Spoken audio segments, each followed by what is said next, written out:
and welcome back to my channel. Today I'm going to show you how to make a simple, easy shirt, t-shirt, whatever you want to call it.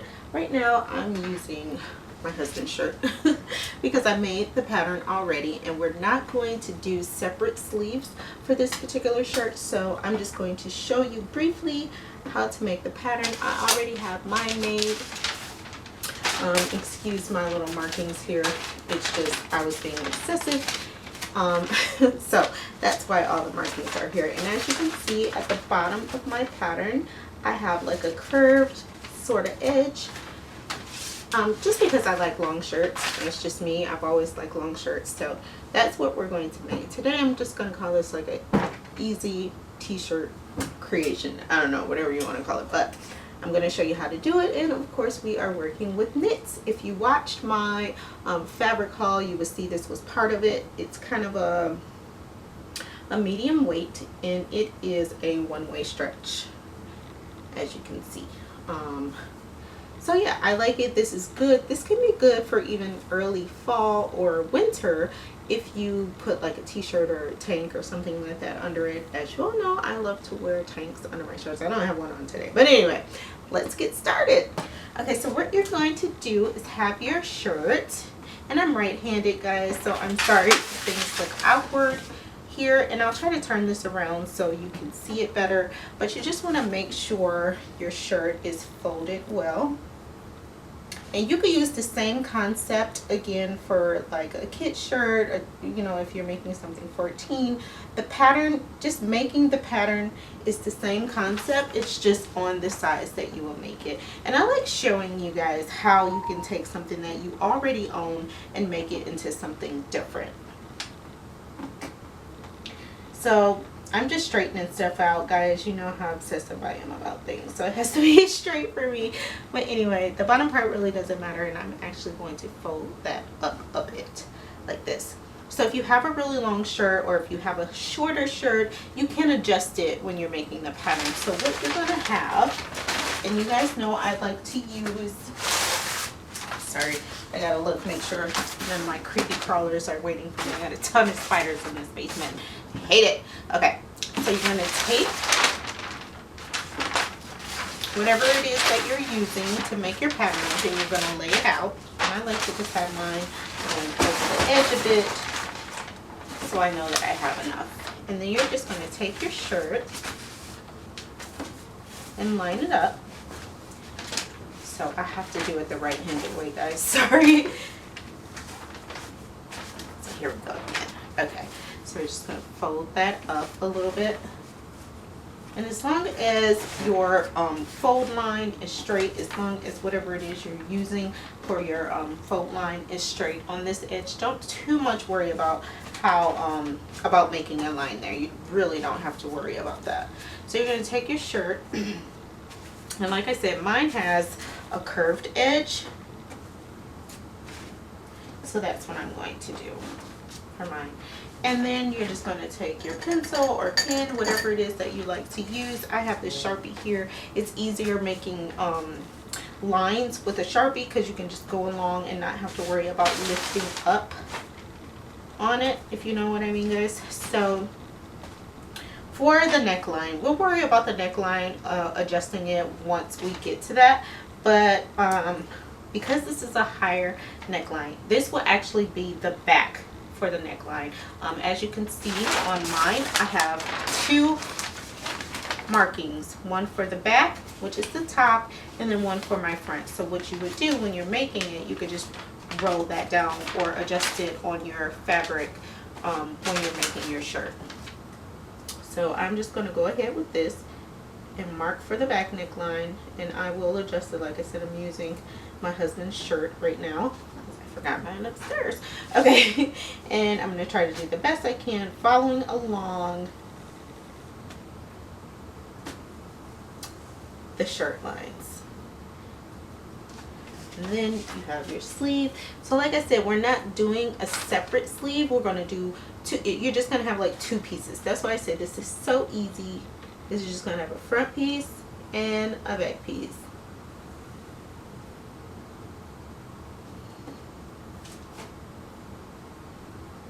And if you want your sleeves shorter or longer, you can just go ahead and adjust that, which is why I have the markings on my actual pattern.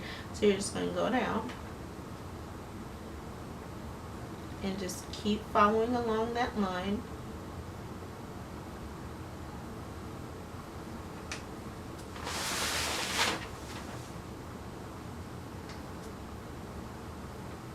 Until you get your desired length. And then what I did is I came around here and I just kind of marked where the end was, and I just kind of curved it on up.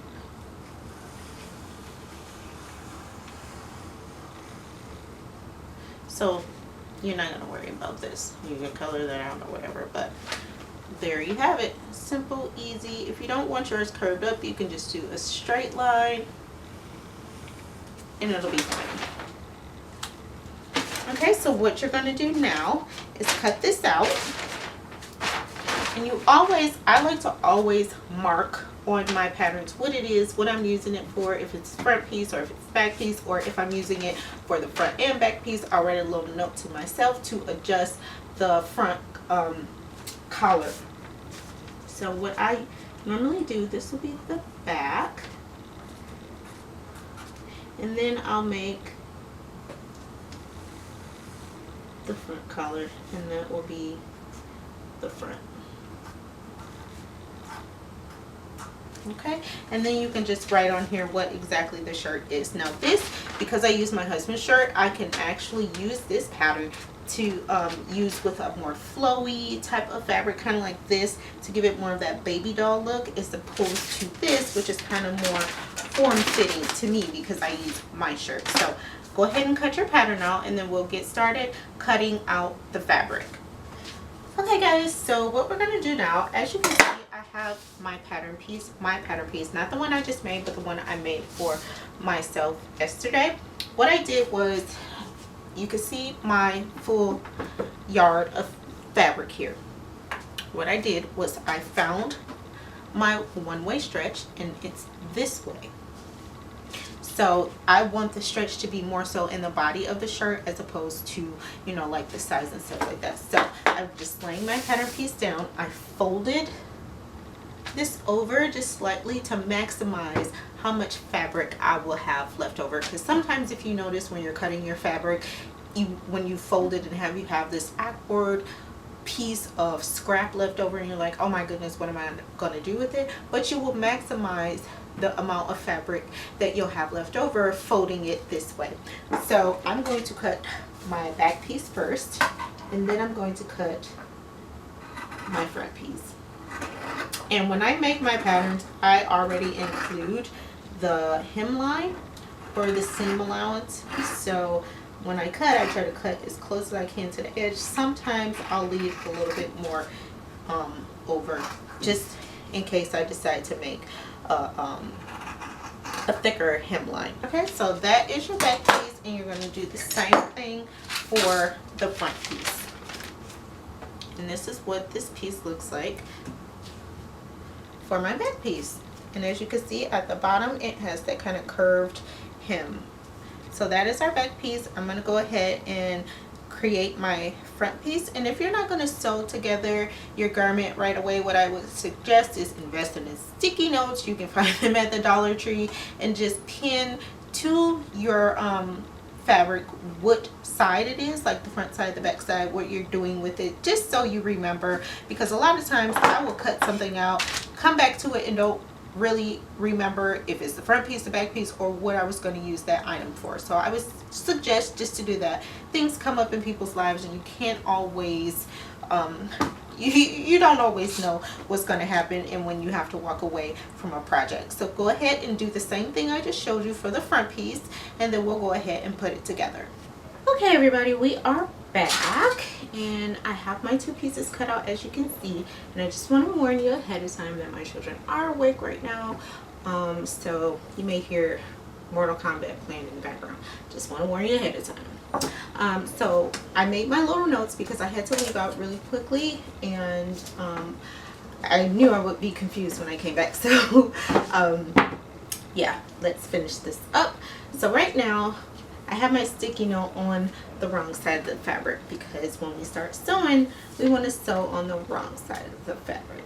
Now, I just want to say ahead of time, if you have been someone that's been watching me for a long time and you hear me repeating stuff a lot, there are a lot of new people coming along and they may not know none of these tips, any of these tips. I'm sorry, I was like so off today, but I just want to, you know, just kind of let you know everything before I get started. So you may hear me a lot repeating myself, but you have to remember there are a lot of people coming that are new that may not know the tips that I give. So let's get started. So what we're going to do first, and I'm going to try to turn this way. Right now I am looking at the right side of the fabric. So I'm just going to take my handy dandy little scissors here and I'm going to make a few snips. This isn't going to work. I'm just going to make a few snips in my fabric for my curved edge, which will give it that less bulky look when I'm going around to sew it once I fold it down.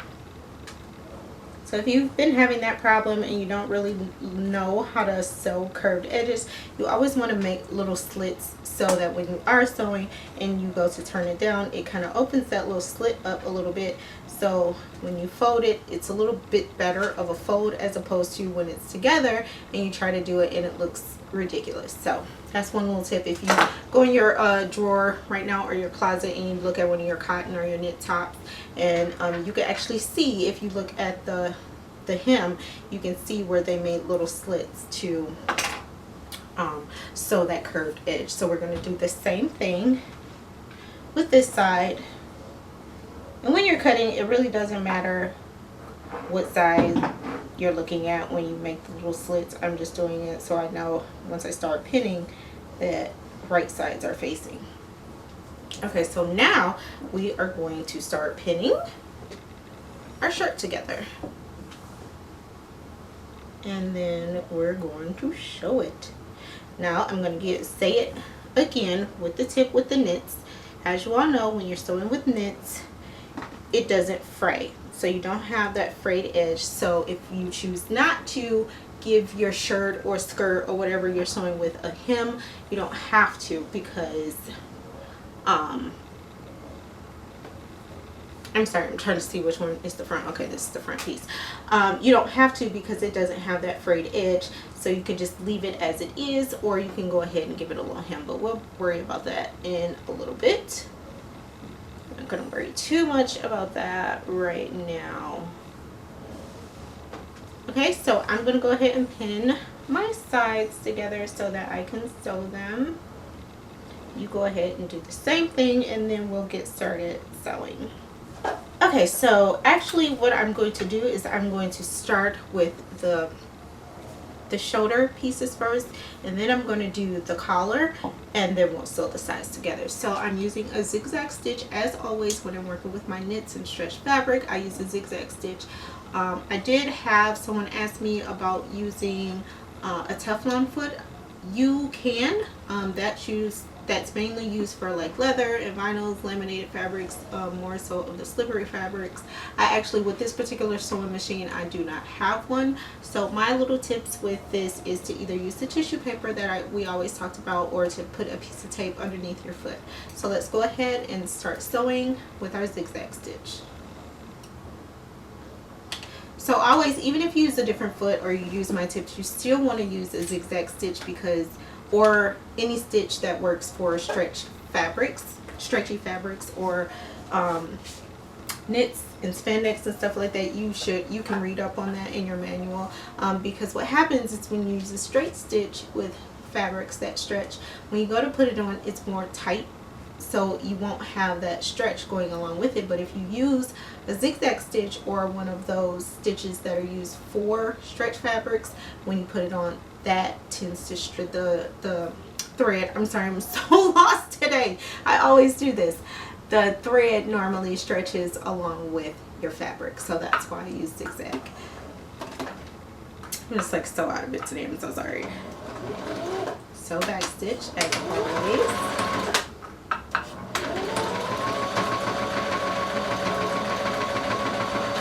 And remember not to pull on your knits.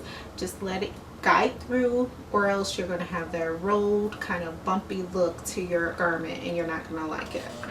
So I'm just going to stop here and show you. As you can see, because I didn't pull on my fabric, it doesn't have that kind of rolled bumpy lumpy thing going on. It just has a regular stitch, and I am using matching thread for this particular project. So we're just going to go ahead and do the other side the same way.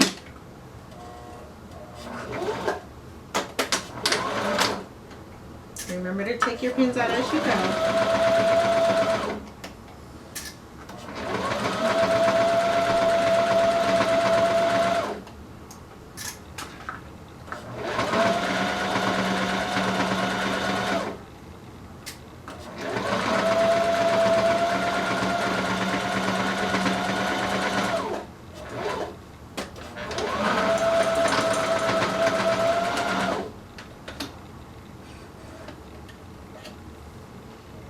Okay, so I'm just going to go ahead and cut off my excess thread here.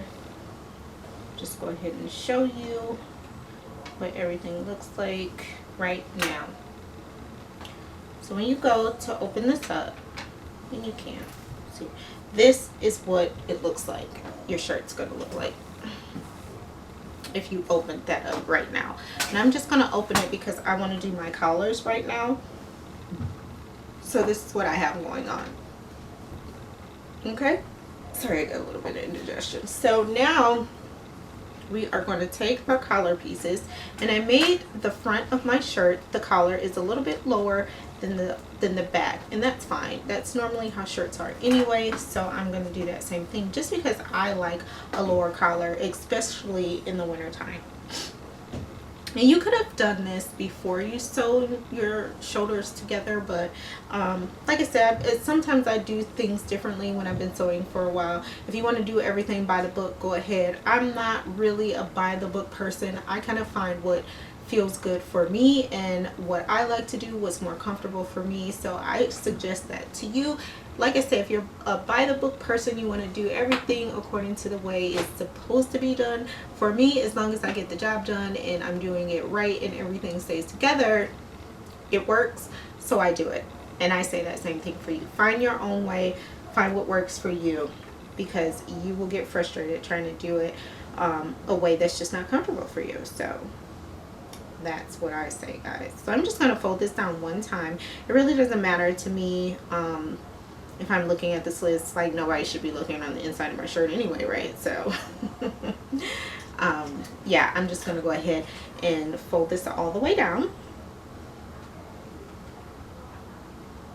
I'm going to do the same thing all the way around the front, and I'm going to go ahead to the back and do the same thing all the way around.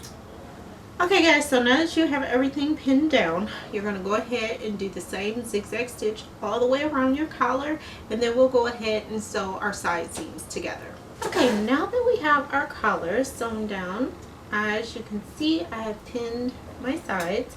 So we're just going to continue on with our zigzag stitch and sew our sides together. I'm actually not going to sew a hem for my sleeve. I'm just going to leave that, but then I am going to sew a bottom hem.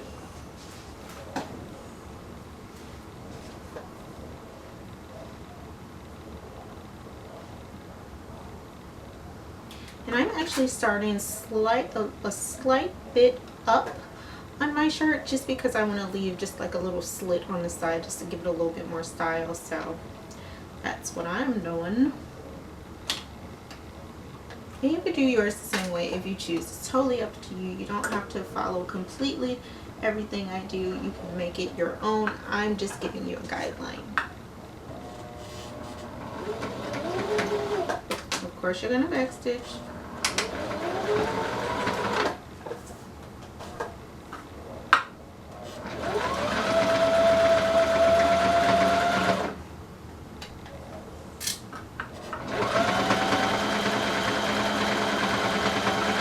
So once you get up into the bottom part of your sleeve, you want to make sure you don't go past that and close your sleeve shut. Now back stitch. I've done that before, so speaking from experience, people. Alright, so go ahead and do the other side the same way. So now, if you're not going to hem the bottom of your shirt, you're finished. But if you are, this is the part where you go ahead and do the same trick I showed you for the curved edge, and just make little slits at the bottom of your shirt, so you can go ahead and give it that hem, and just go ahead and sew the bottom just like you did for the collar. So I'm just going to turn mine up just slightly like this. Okay, so now that we have that done, let's go ahead and sew our bottom hem of our shirt. Okay, so now that we have the bottom pinned, all ready to sew, we're just going to go ahead and sew a bottom hem, and then we'll be done with our shirt. Okay, so hold on, let me back so for this part, because I gave myself a tiny little slit here, instead of me cutting the thread and coming all the way out, I'm just going to pull this a little bit so that my thread goes a little bit looser, and then I'm just going to start with the other side. I'm still in backstitch. I think I'm a little tangled. Okay, sometimes this happens when it's too thick, so you just go ahead and pull that a little bit, and then keep sewing.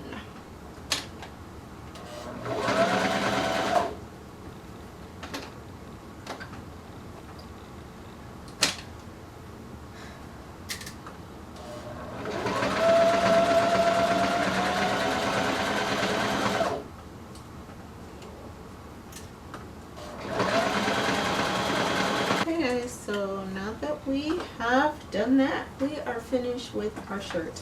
Now at this point, you could go ahead and put your label on. I haven't been doing that lately. I don't know why, but I just haven't been putting my labels on. But if you have any, you can go ahead and put your labels on and turn your shirt right side out so you can see what it looks like. This is obviously the back of my shirt right here. Hold on, let me see. What's the back and what's the front? Okay, yeah. This is the back, and this is the front of our shirt. Now, at this point, you could go ahead and add a little bit of decoration, or if you like it plain, just leave it as is. If you decide once you turn your shirt right side out that you want to go ahead and hem your sleeves, your armholes, in, you could go ahead and do that. If I were to do that, I would fold it in instead of out. But I'm not. I'm just going to go ahead and leave it like this. And once I iron it, it'll start looking better than what it does right now. And see, we have just a little slight little bumpy wavy thing going on right there, but that's fine. And I didn't iron this fabric first, which I should have, but I didn't.